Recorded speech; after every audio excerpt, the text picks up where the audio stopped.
Hi, hello, and welcome to our channel Chemistry Era. This is Anil. Today we are going to learn about conductivity of solids. Before going to learn about conductivity of solids, let us try to understand what is conductivity.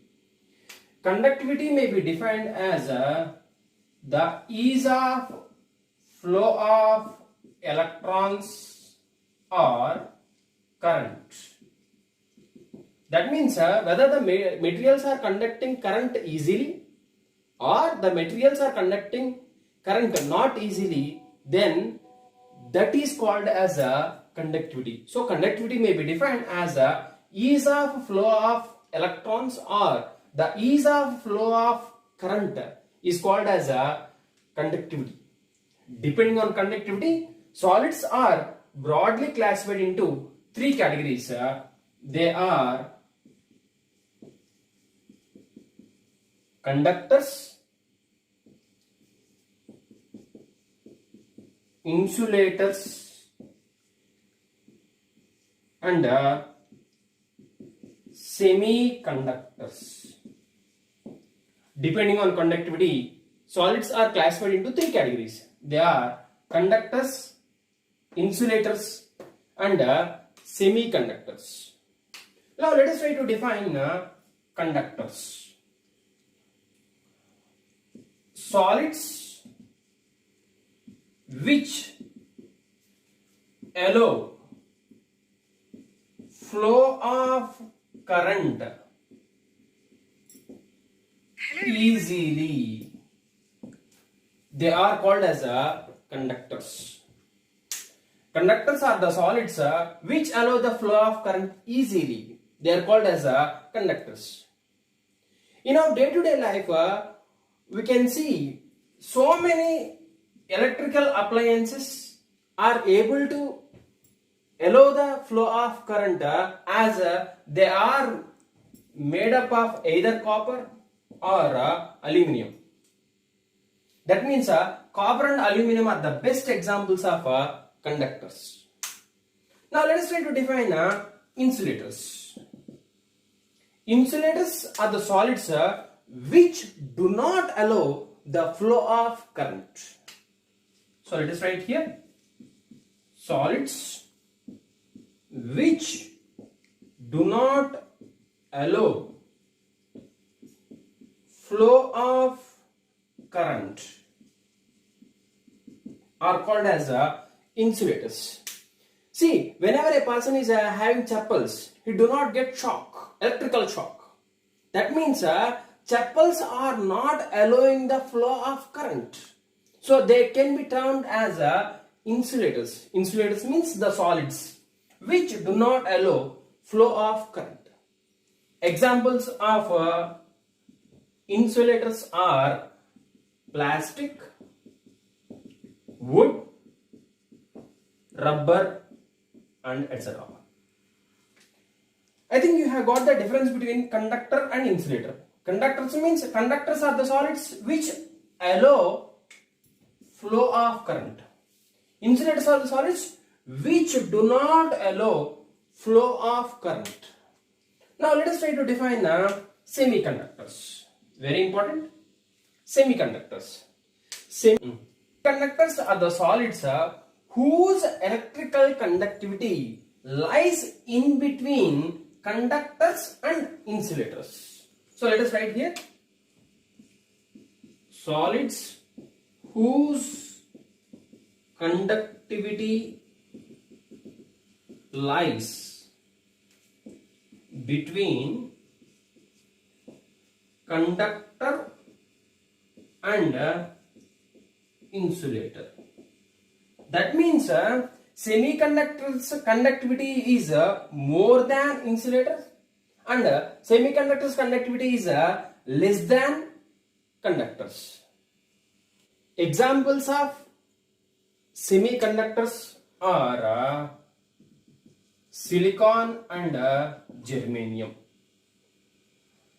Again, these semiconductors are classified into two categories. They are extrinsic semiconductors and intrinsic semiconductors. Semiconductors are classified into two categories. They are extrinsic semiconductors and intrinsic semiconductors. These intrinsic semiconductors are pure semiconductors. Examples of intrinsic semiconductors are silicon and germanium. Now let us try to understand about extrinsic semiconductors. These extrinsic semiconductors are prepared by addition of an impurity to intrinsic semiconductors.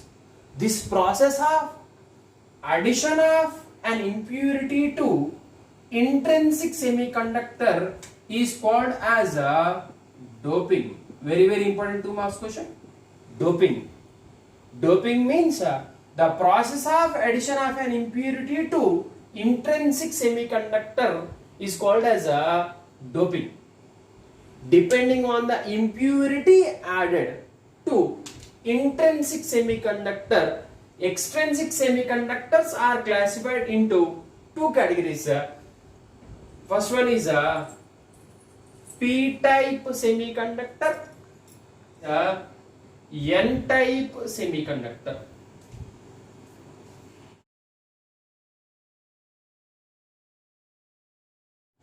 Let us try to understand about P-type semiconductor.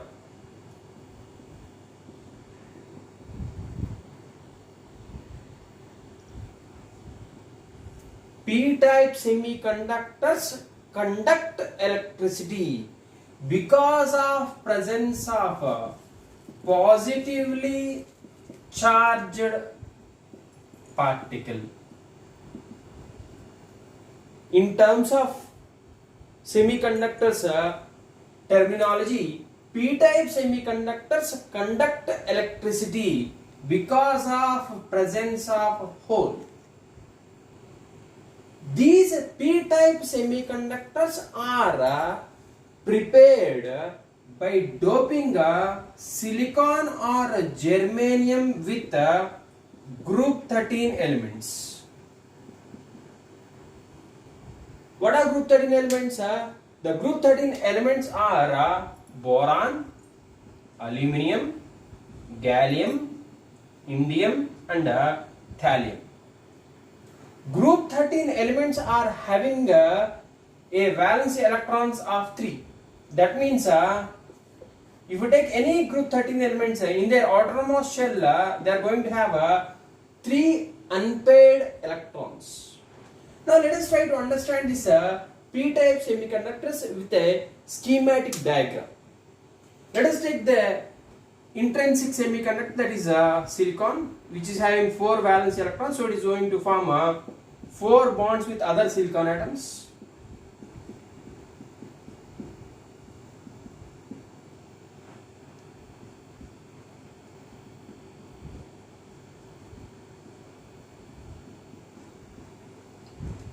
Whenever some of the atoms of this silicon are replaced by group 13 elements, let us take if the some of the silicon atoms are replaced by indium.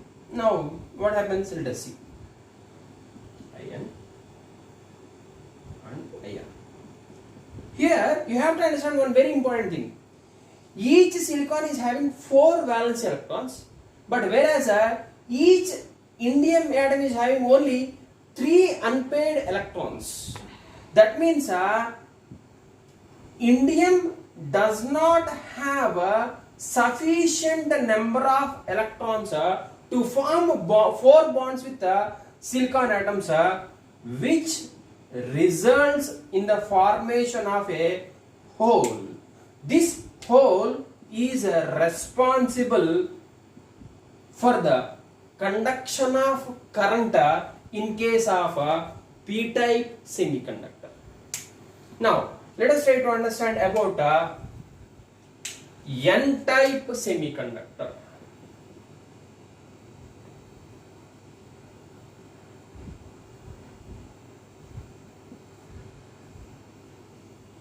N-type semiconductor conduct electricity because of presence of negatively charged particle. This negatively charged particle is nothing but electron. That means n-type semiconductor conduct electricity because of electron. Here, these n-type semiconductors are prepared when silicon or germanium are doped with group 15 elements. What are group 15 elements? The elements of group 15 are nitrogen, phosphorus, arsenic, antimony and bismuth. For group 15 elements, the valence is 5. That means in their outermost shell there are 5 electrons are present. Now let us try to understand this n-type semiconductor with a schematic diagram. As in case of p-type semiconductor, also in case of n-type semiconductor, we are going to take a silicon semiconductor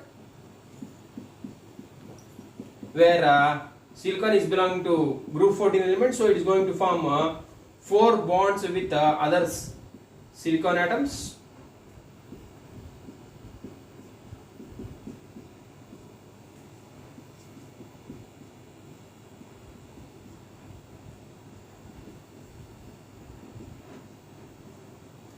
Now, if some of the silicon atoms are replaced by group 15 element, let us take the example of arsenic. That means some of the silicon atoms are replaced by arsenic. Here you have to understand one very important thing. What is that? Each silicon is having 4 unpaired electrons. But whereas each arsenic is having 5 unpaired electrons. Among 5 unpaired electrons, 4 unpaired electrons are involved in the bond formation with the adjacent silicon atoms, leaving 1 electron. This electron is responsible for conducting current. So, n-type semiconductor conduct electricity because of presence of excess electron.